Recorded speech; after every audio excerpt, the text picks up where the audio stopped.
this film's entire bitch. You could slap me in the face with this DVD and I would probably thank you for it. I am of course talking about Sharktopus, a 2010 made-for-TV movie directed by Declan O'Brien. Honestly, despite its really unfair rating of 3.2 on IMDb, I think this film is really, really good.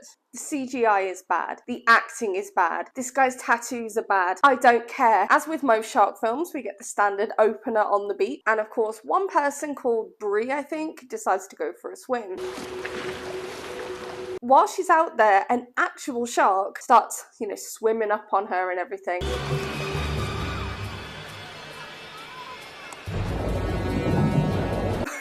It's almost as if she wants her friend to get eaten, because when she starts yelling for her, she's just kind of like, oh no, help, shark. There's a shark! Like, oh, maybe if I yell quieter, she'll die. Oh my god, somebody help her! In a twist of events that doesn't normally happen in a shark film, the shark becomes shark food when this happens.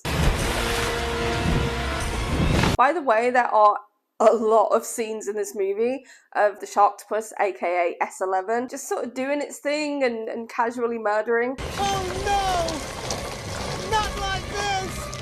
Ah! We very quickly learn that this Sharktopus creature is actually a biomechanical weapon made by this super secret lab. It's controlled by this sort of collar that sits around its neck. What the rest of the human race don't know is that the US Navy has been secretly funneling public funds into this project in order to use it as some kind of biological weapon. The lab's run by a guy named Nathan.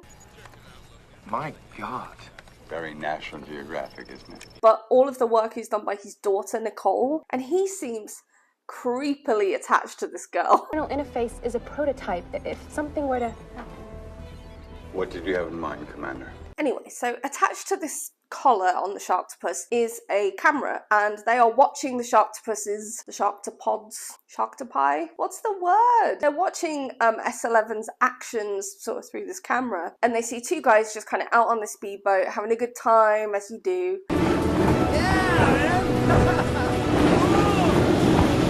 And the commander, the Navy commander, he is demanding like a sample of what Sharktopus is capable of before he spends any more money on it. He tells them to basically sick S11 on this poor boat and these people. But as S11 approaches this boat, it gets hit by the propellers and the collar stops working.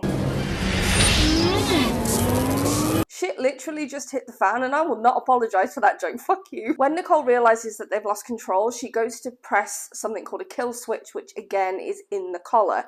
Pay attention to that, because there's a bit of a plot hole later on, which I'll discuss. But anyway, the reason that this fails is because she holds her hand over the kill switch, slowly counting down to when she's going to press it. 3, 2...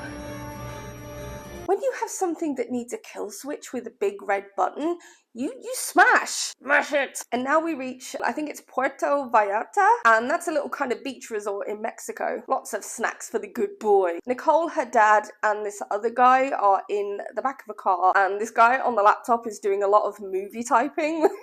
The tracking implant was damaged when S11 ripped off its control plate. What is he doing? Is he even pressing those keys? Nathan eventually goes down to the harbour and meets up with a guy named Santos, who he's apparently worked with before, and he wants him to get a guy named Andy Flynn, who Flynn kind of has beef with Nathan because Nathan fired him for the audacity of asking for a raise. I didn't let him go, Santos. I fired his ass because he demanded a raise. He's a greedy bastard, no doubt. For whatever reason, Flynn is the only one for the job, and Nathan needs him back today.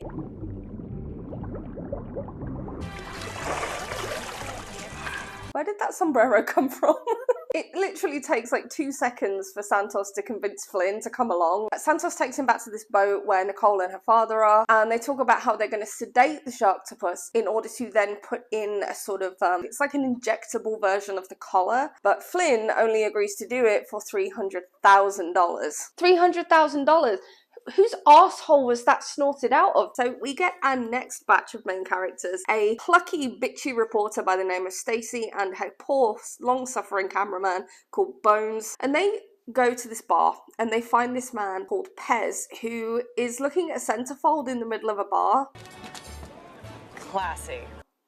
don't know why. Basically, he saw S11 at some point, the Sharktopus. He's so scared of it now, he won't go back out on his boat. He's having nightmares about it, he's terrified, and Stacy wants her story. So he flings money at him until he eventually agrees. So back on the boat, we have to be reminded of the shoehorned romance in every TV action movie. And Flynn sort of sits down next to Nicole, who's like tapping away on a laptop. Got a sexy librarian vibe going. Ever notice that? Don't even think it, bro. And of course, Nicole is a scientist. She wears glasses. She's too educated to be nice, Flynn. What is wrong with you? Call me Andy. All right, let's just get this over with so I can get back to work. It's like rule number 672 of movie character world. You're not allowed to be nice if you're a girl scientist, and your father is always the one who owns the lab. We meet a bit of a superfluous character next. He doesn't really have a purpose, honestly. He's a radio host. His name is Captain Jack. He does pirate radio. He's also the guy who's around to say the name of the movie a lot. Sharktopus, Sharktopus, Sharktopus. Wow, that's the name of the movie! So this scene isn't important. This literally just introduces him, so I thought I'd mention it so you knew who he was. So Stacy, Bones, and Pez are now back at the shore, which is the scene where they're going to interview Pez to find out what he saw. And Pez is so awkward on camera. Stacy Everhart. He looks like he's trying not to shit himself. What is he doing? But thank God the interview is interrupted by the Sharktopus swimming towards the shore where there is an absolute beach full of beach people. And in this whole scene, they don't move. They literally just sit there and watch dozens of people get killed by a shark with tentacles. Why?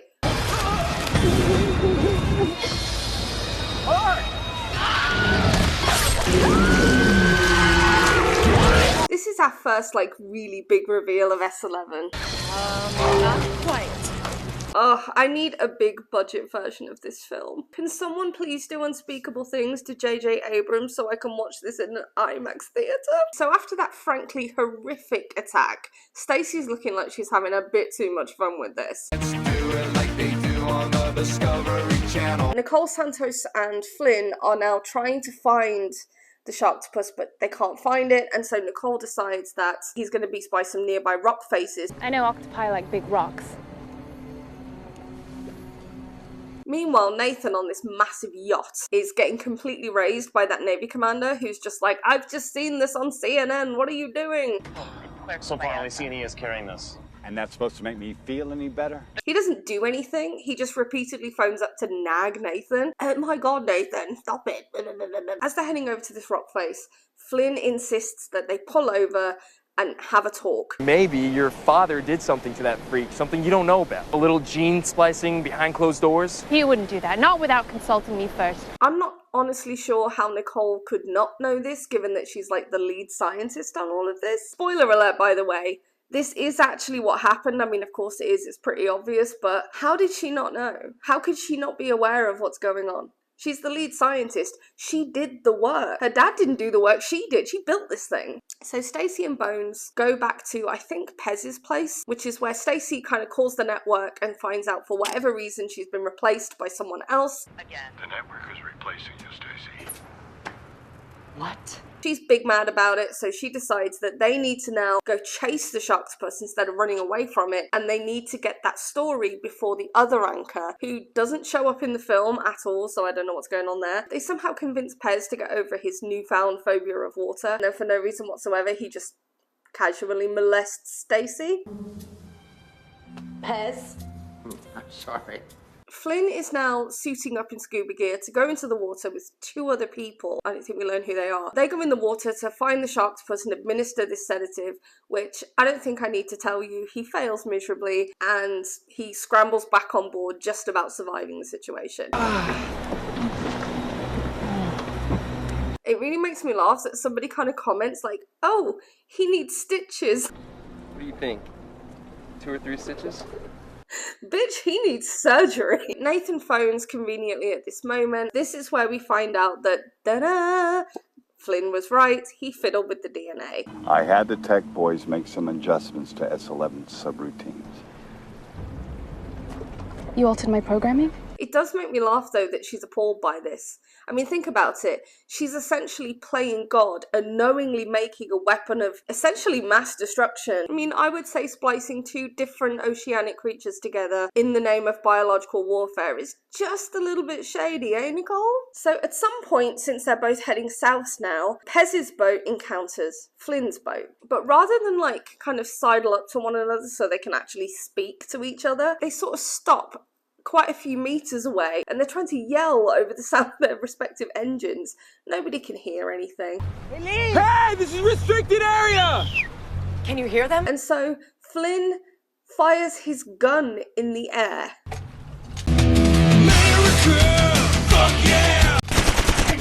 Americans. Even though this does not work on Stacey because she is a psychopath, it does work on Pez and he's ready to get the hell out of there. But just as he's about to, he gets pulled into the water by S11.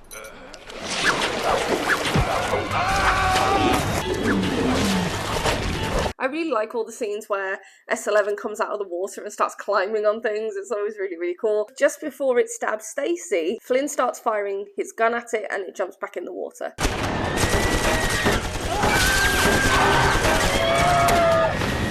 So Stacey and Bones go back to the bar. Bones has had a whole bunch of beers and what looks like a bottle of tequila. He rips into her because she doesn't seem to care that Pez died.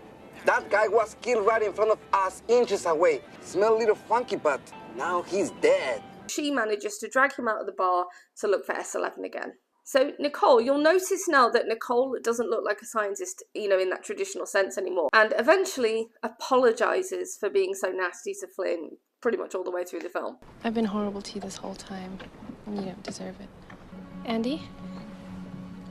Something I need to tell you. I have to go now.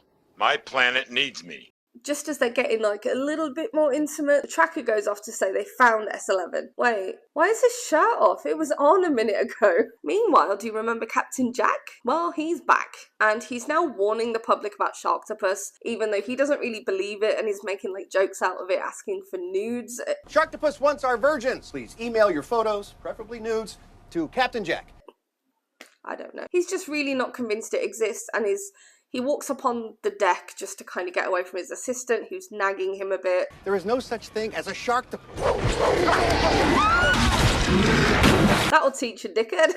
Back with Flynn, he's kind of come to the conclusion that chasing S11 around is doing no good. So he decides to get this chum that's in this boat. I don't know why the chum is there. He starts like shoveling it really haphazardly. It's going all over the boat and everything. Flynn. Hoping that it will attract Sharktopus to them. Oh god, I could smell that from here. Santos sets up the grenade launcher that's going to fire this interface thing into S11. But of course he's irresponsibly like leaning over the edge of the boat, and of course it's just such a setup. He gets pulled in. And Flynn tries to save him by firing at S11, but his aim is like a stormtrooper. He doesn't hit anything. Stacey, meanwhile, is watching all of this from, I don't know where she is now, maybe on the shore. And she's like, oh, film this, film this. But what is he doing with his mouth?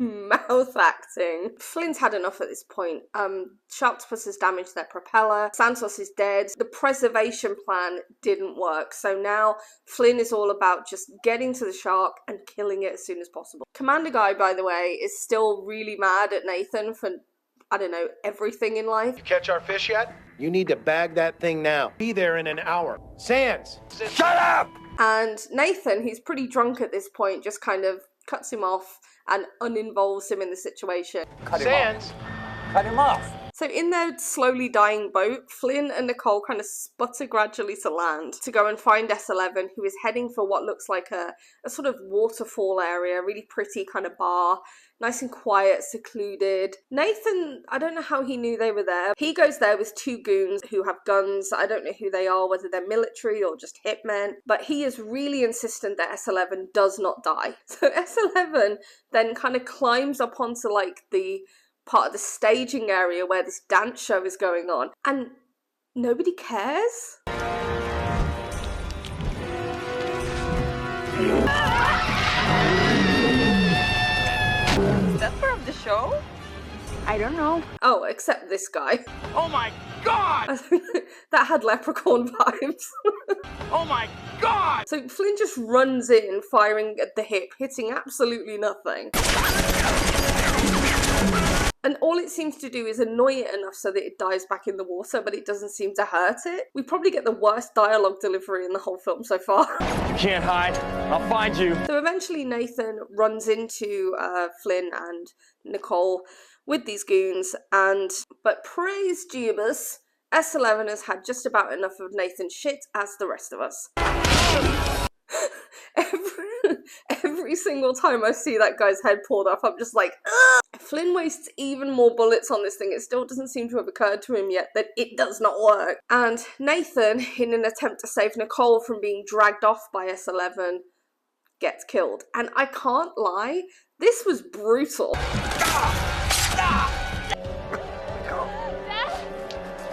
Stacy and Bones have somehow also reached the area where they were. I'm assuming they followed them. Now, obviously, Flynn doesn't have a vehicle right now, and so Flynn agrees to talk to them and let her film and whatnot if he can use her van, so she agrees. So now they go over to this waterfall area that I mentioned before. Nicole remembers or seems to guess that there is a built-in kill switch in S11. I mentioned this earlier. That she can access with her laptop, and by doing that she can end him without any more trouble. But Flynn has to first stab the thing with that interface device, and it hasn't worked out very well so far. Stacy and Bones, who are kind of irrelevant at this point, but they get split up, and at some point Stacy goes to where he would have been. We don't see Bones die for some reason, but we see his camera and a lot of blood, so we assume he's dead. He wasn't really a dislikable character in the way that Stacy was, where you're just waiting for her to die horribly, which she does.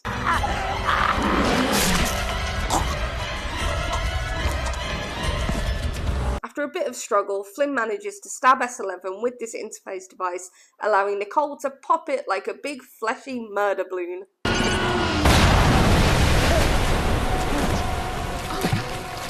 I kind of wanted it to win. The end! Yes, thank you so much for watching that, guys. I really hope you liked it. I'm enjoying these so much. They're so much fun. And I want to say thank you for all your comments and stuff so far. They've been really helpful. And I will see you next Friday. I don't know what film. I haven't even watched it yet, but I'm sure it'll be great. Bye!